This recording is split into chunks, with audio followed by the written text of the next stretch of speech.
Hello friends, मेरा नाम है नीलेश बजाज और इस वीडियो में हम देखेंगे constructor in derived class of C plus plus. Okay, so let's start. देखिए, जनरली ये जो टॉपिक है ये सी प्लस प्लस के इनहेरिटेंस से जुड़े हुआ है। ओके, देखो आपको भी पता है इनहेरिटेंस मतलब क्या। When there is one existing class inherited यानी कि access by another newly created class. कहने का मतलब जब किसी एग्जिस्टिंग क्लास का डेटा या फिर फीचर्स कोई दूसरा न्यूली क्रिएटेड क्लास एक्सेस करता है तो हम उसे क्या कहते हैं, इनहेरिटेंस। और ऐसी केस में जब एक क्लास का डेटा कोई दूसरा क्लास एक्सेस कर सकता है तो ऐसी केस में हम ऑब्जेक्ट सिर्फ किसका बनाते हैं, उस दूसरी क्लास का, जिसको हम बोलते हैं चाइल्ड क्लास। हम उसका ऑब्जेक्ट बना के दोनों क्लास के डेटा को एक्सेस कर सकते हैं। That is the concept of inheritance. So what is mean by inheritance? Inheritance means accessing the data and features of one existing class by newly created class, and in this case we create an object of only child class so that it can access the data of its parent class and itself, that is child class. But अब यहाँ पे हमें concept क्या देखना है, जैसे for example मान के चलो आपके पास में एक पेरेंट क्लास है। ओके, इसको नाम दिया हमने पेरेंट क्लास, और इस क्लास में सपोज कंस्ट्रक्टर है। उस कंस्ट्रक्टर का नाम भी ऑब्वियसली क्या आएगा, पेरेंट। मतलब कंस्ट्रक्टर का नाम तो वही होता है ना कि जो आपके क्लास का नाम हो। तो मान लो आपके पास में एक क्लास है दैट इज पेरेंट क्लास, और उस क्लास के पास में उसका खुद का एक कंस्ट्रक्टर है। ओके, और अब पेरेंट क्लास को इनहेरिट करने के लिए हमने एक चाइल्ड क्लास बनाया, एंड सपोज उस चाइल्ड क्लास के पास में भी खुद का एक कंस्ट्रक्टर है, और चाइल्ड क्लास के कंस्ट्रक्टर का नाम क्या रहेगा, चाइल्ड, क्योंकि कंस्ट्रक्टर का नाम वही होता है जो आपके क्लास का नाम होता है। नो, तो पेरेंट क्लास के पास में उसका खुद का एक कंस्ट्रक्टर दैट इज पेरेंट, और चाइल्ड क्लास के पास में उसका खुद का एक कंस्ट्रक्टर दैट इज चाइल्ड। और आपको ही पता है जब इनहेरिटेंस होता है तो इनहेरिटेंस में हम ऑब्जेक्ट किसका बनाते हैं, चाइल्ड क्लास का। और कंस्ट्रक्टर की डेफिनेशन क्या है, as soon as we create the object its constructor get called. और आपको भी पता है कि इनहेरिटेंस में हम ऑब्जेक्ट सिर्फ किसका बनाते हैं, चाइल्ड क्लास का। और जैसे ही मैं सिर्फ चाइल्ड क्लास का ऑब्जेक्ट बनाऊंगा तो सिर्फ और सिर्फ चाइल्ड क्लास का ही कंस्ट्रक्टर कॉल लेगा, क्योंकि हमने पेरेंट क्लास का तो ऑब्जेक्ट बनाया ही नहीं। और डेफिनेशन के हिसाब से कंस्ट्रक्टर तभी कॉल लेगा जब उसका ऑब्जेक्ट बनेगा। So in the concept of inheritance of classes कि अगर आपके पेरेंट क्लास के पास में कंस्ट्रक्टर है तो वो कभी एग्जीक्यूट नहीं होगा, क्योंकि इनहेरिटेंस में हम ऑब्जेक्ट सिर्फ किसका बना रहे, चाइल्ड क्लास का। And as soon as we create the object of only child class, only child class constructor get execute. बराबर। तो इसी कंसेप्ट को हमको देखना है कि फिर पेरेंट क्लास के कंस्ट्रक्टर को एग्जीक्यूट किस तरह से किया जाए। ओके, लेकिन सबसे पहले मैं एक छोटा सा प्रोग्राम लूंगा, उसमें ध्यान दो। देखिए, यहां पर मेरे पास में एक पेरेंट क्लास है, और उस पेरेंट क्लास को इनहेरिट करने के लिए हम यहाँ पे क्या यूज कर रहे हैं, चाइल्ड क्लास। ओके, मान लो इस पेरेंट क्लास को यहाँ पे कौन इनहेरिट कर रहा है, चाइल्ड क्लास। अब पेरेंट क्लास ने यहाँ पे सपोज खुद का एक कंस्ट्रक्टर बनाया जिसका नाम क्या आएगा, ऑब्वियसली पेरेंट। और मैं चाहता हूँ कि इसके अंदर कुछ तो भी एक सिंपल सा स्टेटमेंट हम लिखें, like parent constructor, parent constructor. Okay, now इसके बाद में हमने दे दिया सपोज न्यू लाइन। अब इस क्लास को इनहेरिट किसने किया, चाइल्ड क्लास ने। और यहाँ पे चाइल्ड क्लास के पास में कोई फंक्शन, डेटा या कोई कंस्ट्रक्टर है क्या, नहीं। तो यहाँ पर एज्यूम किया जाता है कि डिफॉल्ट कंस्ट्रक्टर है चाइल्ड का। मतलब अगर आपने मैन्युअली कोई कंस्ट्रक्टर नहीं बनाया तो यहाँ पर कौन है, डिफॉल्ट। और इनहेरिटेंस में जैसे ही मैं चाइल्ड क्लास का ऑब्जेक्ट बनाऊंगा, देखो यहाँ पे जैसे ही मैं चाइल्ड क्लास का ऑब्जेक्ट बनाता हूँ तो as soon as we create the object, child class का जो यहाँ पे डिफॉल्ट कंस्ट्रक्टर है वो एग्जीक्यूट हो गया।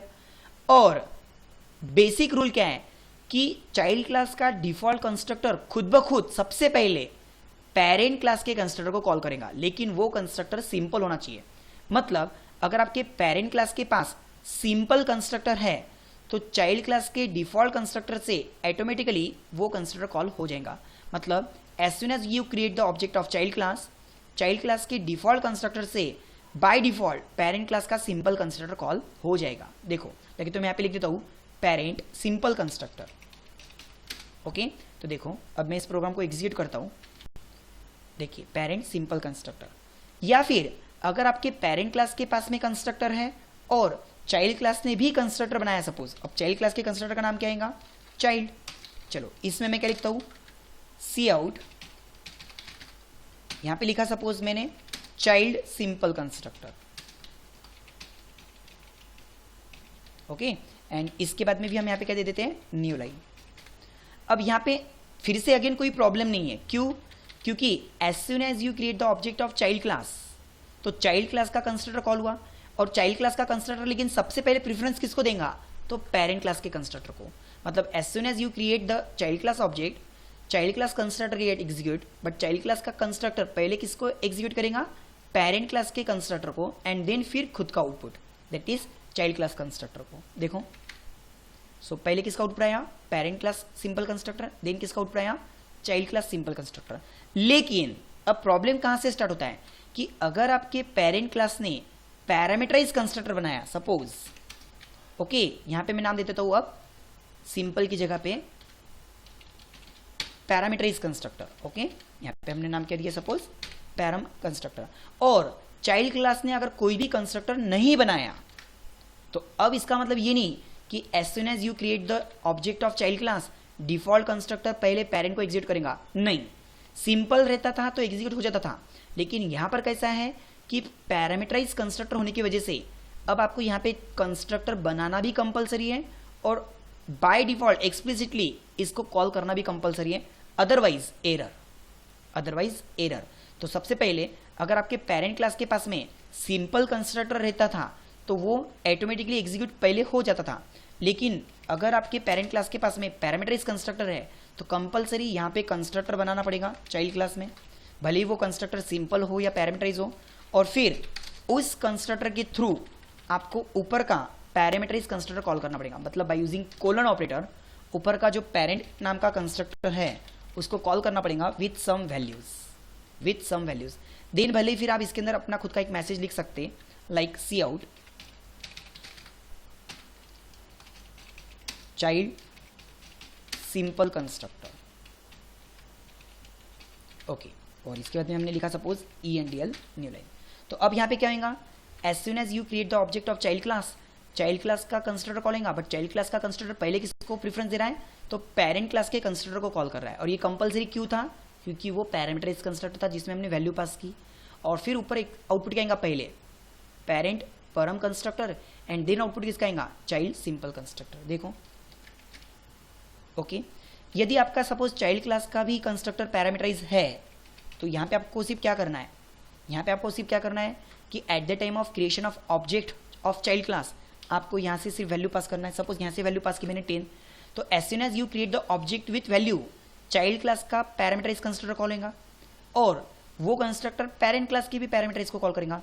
यदि अगर आप चाहते हो कि यही वैल्यू ऊपर जाए तो यहाँ पे भी आप P लिख सकते, मतलब जो वैल्यू आपके चाइल्ड क्लास के कंस्ट्रक्टर में गई वही वैल्यू कहाँ जा रही, आपके पेरेंट क्लास के कंस्ट्रक्टर में। ओके, चलो यहाँ पे मैं सिर्फ स्टेटमेंट चेंज कर देता, यहाँ पे नाम क्या आएगा, इसमें भी परम कंस्ट्रक्टर। ओके, सो देखिए पैरामीटराइज पेरेंट क्लास का भी कंस्ट्रक्टर कॉल हुआ और पैरामीटराइज चाइल्ड क्लास का भी कंस्ट्रक्टर कॉल हुआ।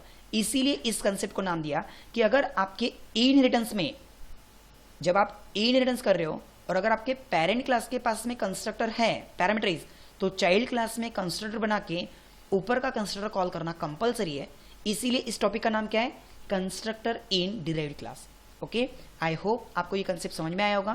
Thank you.